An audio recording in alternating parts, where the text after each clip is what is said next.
Pernah nggak sebuah lagu tiba-tiba nyangkut di kepala kamu berhari-hari, bahkan berminggu-minggu? Padahal kamu nggak sengaja mendengarkannya. Bukan lagu favorit, tapi entah kenapa otak kamu nggak mau berhenti memutarnya.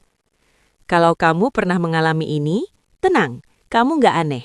Karena ternyata ada sains yang mengejutkan di balik lagu-lagu yang berubah menjadi soundtrack wajib di kepala kita.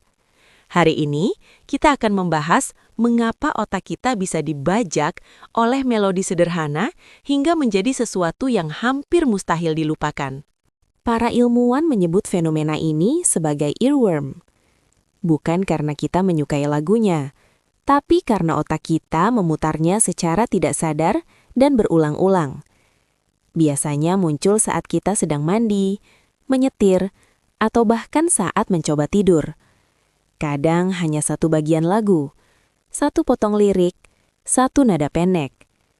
Yang menarik, hampir semua orang pernah mengalaminya. Dan justru karena itulah, earworm terasa begitu membingungkan. Kenapa lagu itu? Kenapa sekarang? Dan kenapa susah sekali berhenti?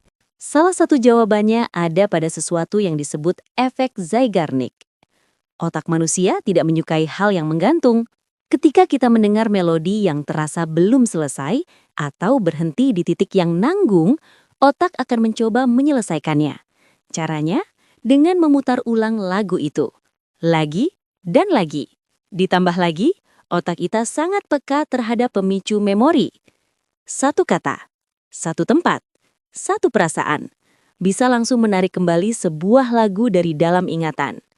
Inilah yang disebut involuntary memory, ingatan yang muncul tanpa kita minta.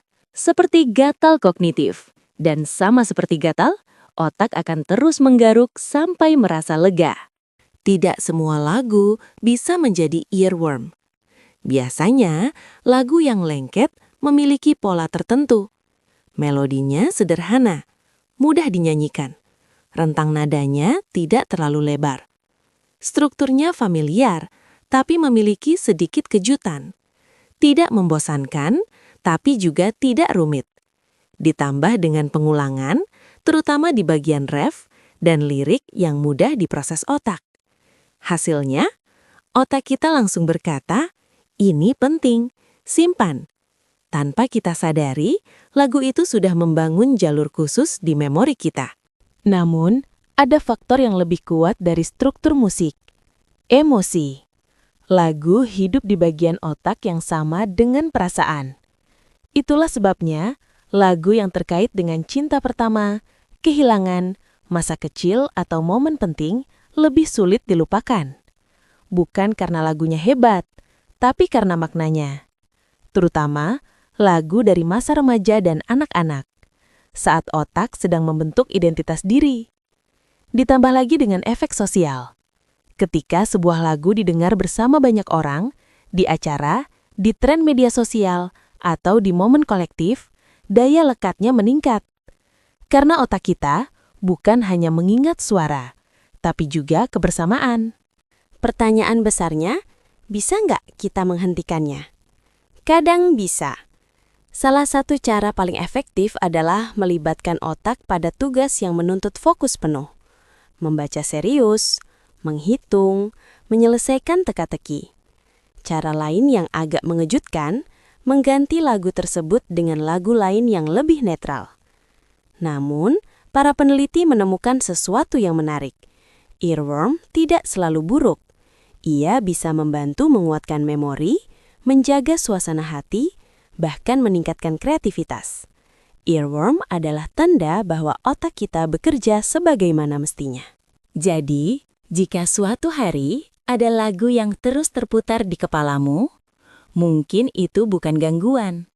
Mungkin ada perasaan, kenangan, atau pikiran yang belum selesai.